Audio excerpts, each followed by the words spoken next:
আজ আপনাদেরকে শোনাবো ছিন্নমস্তা রহস্য পর্ব 7। রুদ্রক্ষের মালা ঘুরছে, জাপ চলছে নিরন্তর। ছিন্নমস্তার মন্ত্র উচ্চারিত হচ্ছে সদ্য বিবাহিতা রুদ্রমার দুই ঠোঁটে।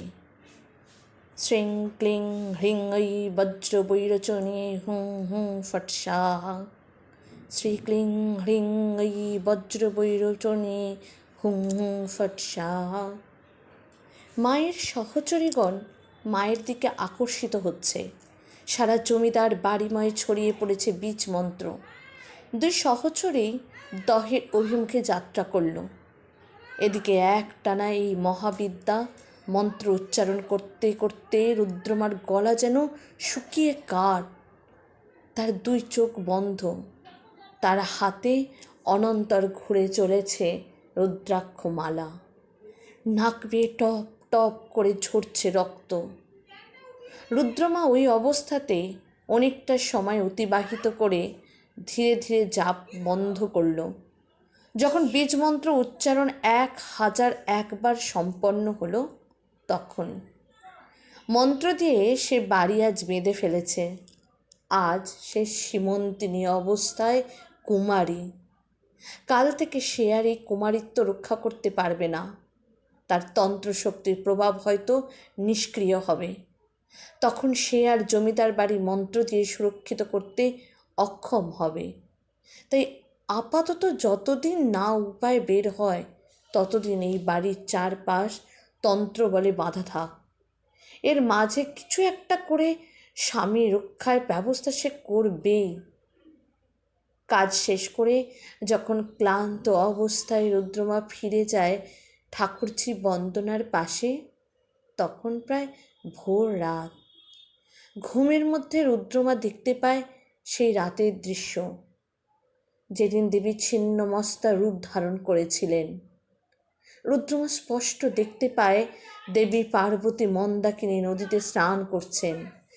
সেই অবস্থায় দেবী পার্বতী কামার্ত হয়ে পড়লেন, ফলে তার গাত্রবর্ণ কৃষ্ণবর্ণ হয়ে পড়ল। এই সময় তার দুই সহচরী ডাকিনী ও বর্ণিনী ক্ষুধার্ত হয়ে দেবীর নিকট খাদ্য প্রার্থনা করতে এগিয়ে এলো। আর তারা ঠিক কিছু সময় আগে গিরিজা শঙ্করের কাছে দাঁড়িয়ে থাকা ওই দুই মূর্তি। গৌরবর্ণ থেকে কৃষ্ণবর্ণ ধারণ করা অবস্থায় দেবী পার্বতী দুই অনুচরীকে বললেন গৃহে ফিরে তাদের খেতে দেবেন। দেবী মার্তিকা স্বভাবে তাদের আশ্বস্ত করলেন, কিন্তু সহচরীদের ক্ষুধার্ত অবস্থা দেখে কাতর হয়ে পর মুহূর্তে দয়ার্দ্র হৃদয় দেবী নিজ নখারাঘাতে সব মস্তক ছিন্ন করে নিজ রক্ত দিয়ে তাদের ক্ষুণ্ণবৃত্তি করলেন। রুদ্রমা এতদিন ছিন্নমস্তার রূপ দেখলেও পার্বতী নিজেই কর্তিকা দ্বারা নিজের মস্তক ছিন্ন করে অপর হাতে সেই ছিন্ন মস্তক ধৃত অবস্থায় মুদ্রা নিলেন।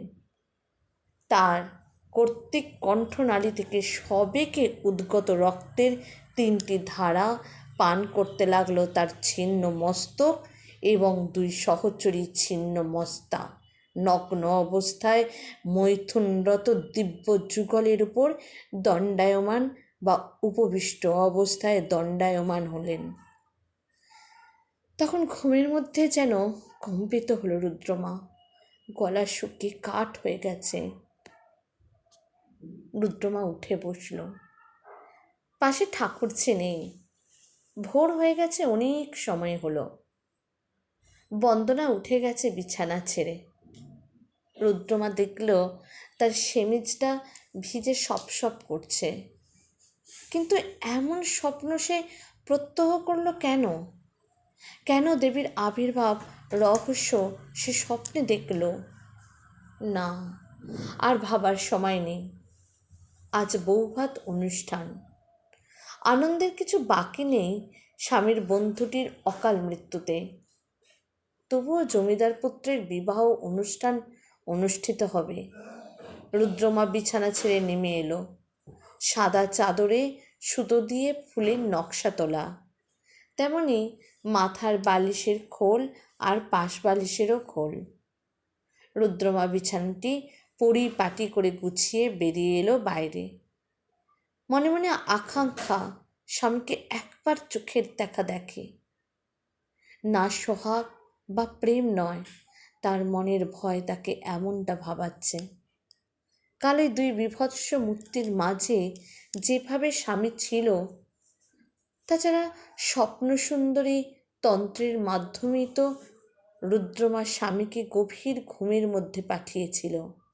সে কি জেগেছে না এখনো ঘুমে? দরজার সামনে দাঁড়িয়ে নানা ভাবনায় হারিয়েছিল সে।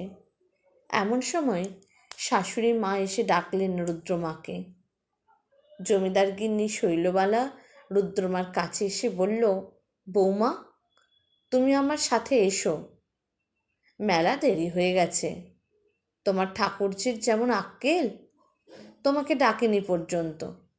চলো, স্নান সেরে তৈরি হবে, কুলদেবতার ভোগ রান্না হবে, অন্নকূট করবে সকলের জন্য। রুদ্রমা কোন অজানা আগ্রহে আজীবন তন্ত্র আর চিত্রকলা নিয়ে মেতেছিল।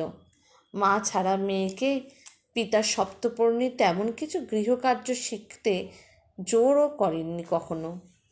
ফলে রুদ্রমা 2-3 জনের জন্য খাবার বানাতে পারলেও এত রাবণের গোষ্ঠীর জন্য যে খাবার তৈরি করবে সে ক্ষমতা রাখে না। তার মুখ শুকিয়ে গেল ভয়ে। জমিদার কিনে চোখ এড়ানো না বিষয়টা। তিনি রুদ্রমাকে আশ্বস্ত করে বললেন, আরে বৌমা, ভয় নেই, আমি তো আছি, দাসী আছে অনেক, তারাই হাতে হাতে করে দেবে সব। তুমি খুন্তি নেড়ে দেবে কেবল, তাহলে তো সমস্যা নেই। রুদ্রমা একটু ভরসা পায় নরম স্বভাবের শাশুড়ি পেয়ে। শৈলবালা তার একমাত্র বৌমাকে নিয়ে এগিয়ে যায় স্নান ঘরের দিকে। স্নানের পর নিজের হাতে লাল রঙের সোনার কাজ করা বেনারসি শাড়ি আর মুক্ত গয়নায় সাজিয়ে দেয় শৈলবালা তার বৌমাকে। রুদ্রমাকে সাজিয়ে এক অনাবিল আনন্দ পায় শৈলবালা। গিরিজাশঙ্করের হয়তো এবার সংসারে মন বসবে, তাই তার এই আগুনরূপে স্ত্রী, তার সাথে তার আভিজাত্য হয়তো এবার ছেলেটাকে সংসারে বেঁধে ফেলবে। বিগত 2 দিনের ঘটনাগুলো এক মায়ের মনের মধ্যে যে আশঙ্কা তৈরি করেছে, সেটা অনেকটা হালকা আজ রুদ্রমার সাথে সময় কাটিয়ে। আলতা পরিয়ে দেয় রুদ্রমাকে নাপিত বউ।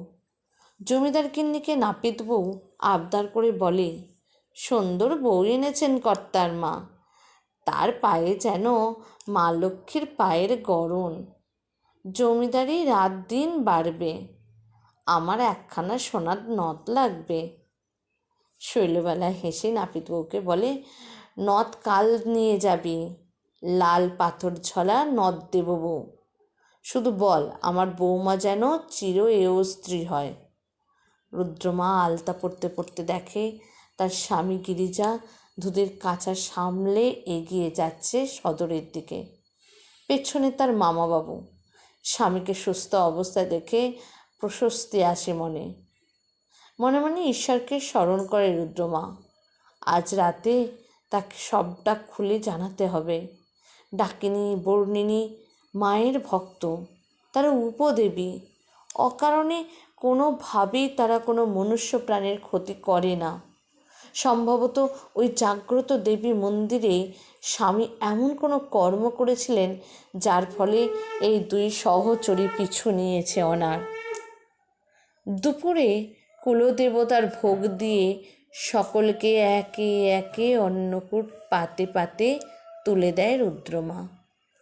সে আজ স্বামীর পাশে বসে ভাত খেতে। গিরিজাশঙ্করের পাশে বসে রুদ্রমা লজ্জায় যেন লাল হয়ে তেমন খেতেও পারে না। কিন্তু গিরিজাশঙ্কর যেমন খায় প্রচুর, তেমনি খেয়েই উঠে যায়। তার মনে এখন শান্তি এসেছে। গতরাতে সে ভালোই ঘুমিয়েছে, কোনো সমস্যা হয়নি। তো এটা ভেবে নেওয়া যায় যে বিয়ের দিন শশীর সাথে যেটা ঘটেছিল সেটা নিছক দুর্ঘটনা। এই পর্যন্ত আজ শেষ হলো ছিন্নমস্তা পর্ব স্বাদ। কেমন লাগছে আপনাদের অবশ্যই কিন্তু কমেন্ট করে জানাবেন, আর সাথে দেবেন লাইক আর সাবস্ক্রাইবও করবেন।